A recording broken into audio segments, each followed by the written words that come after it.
Alors on est de retour pour la validation des matrices d'impression. Là je suis conscient que vite comme ça, là, ça va être difficile. Je vais essayer de faire une mise au point.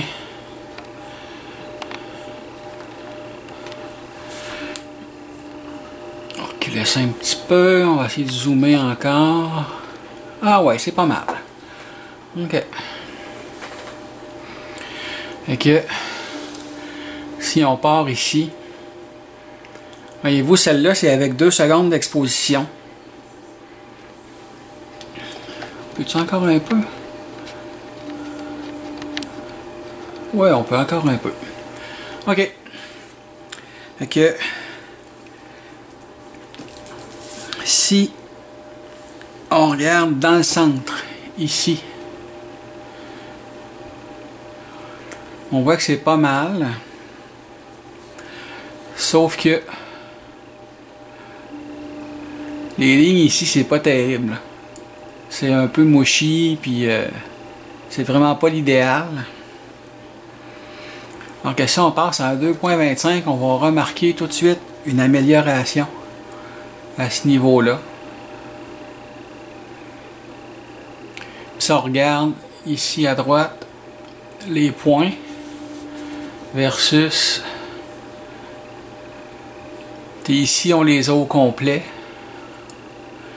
et les lignes sont vraiment pas belles. Ensuite on s'en vient dans le 2.5 secondes qui se trouve être la valeur par défaut. Mon centre est pas mal beau, puis mes lignes aussi, puis elles sont toutes là. C'est juste que ici c'est un peu écrasé là. Si on regarde là. Puis ensuite,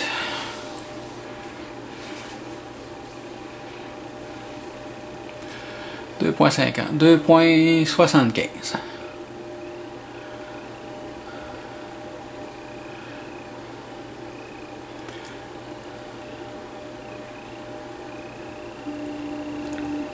Même l'écriture est plus fine.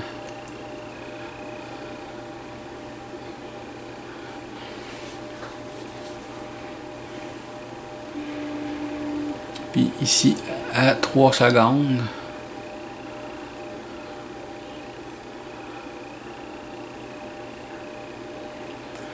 Fait que je pense que mon sweet spot là se situe vraiment entre 2.5 et 2.75. Fait que maintenant je suis en train d'imprimer un nouveau test.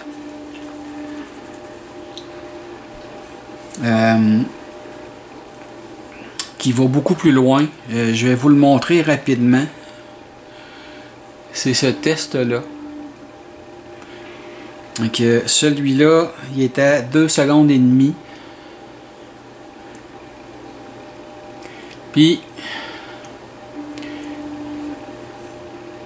ici là, le damier est presque parfait. J'ai pratiquement toutes mes lignes ici, puis mes trous.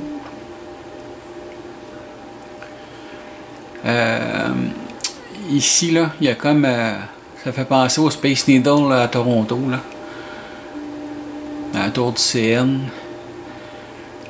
C'est super bon aussi. Là où ça se gâche un peu, c'est là.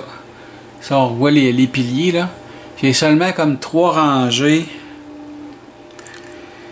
Fait que ça me dit que j'ai de la sous-exposition. Fait que là, je suis en train d'enrouler un autre à 2.75. Puis on verra bien ce que ça va donner. Mais sinon, là, le reste est vraiment...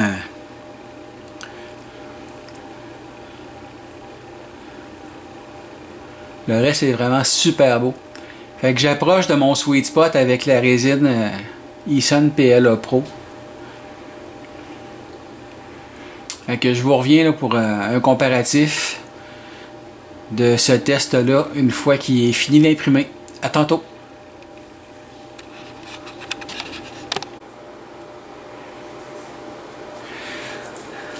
Alors voilà pour la suite et fin des résultats de matrice d'impression. Je Je sais pas trop comment celui-là s'appelle. C'est Amerlabs qui le fait. Puis Amerlabs en fait. Puis c'est vraiment un super bon test. Je vais vous mettre le lien vers la vidéo qui explique quoi vérifier. Fait que celui-là c'est le 2.75. Ici j'ai un 2.5 puis un 3. À 3 j'ai vraiment de la surexposition, là, ça marche pas pantoute. Fait que les résultats sont très similaires.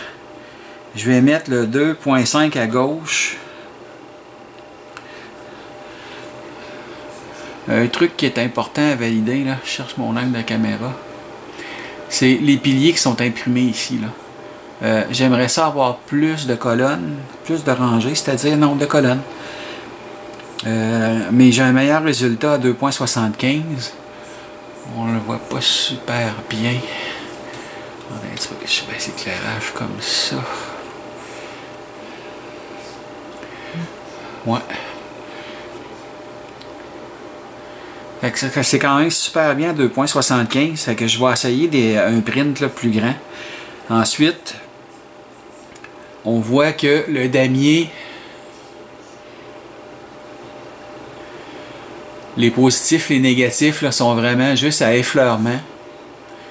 Même chose, j'ai encore ma Space Needle ici.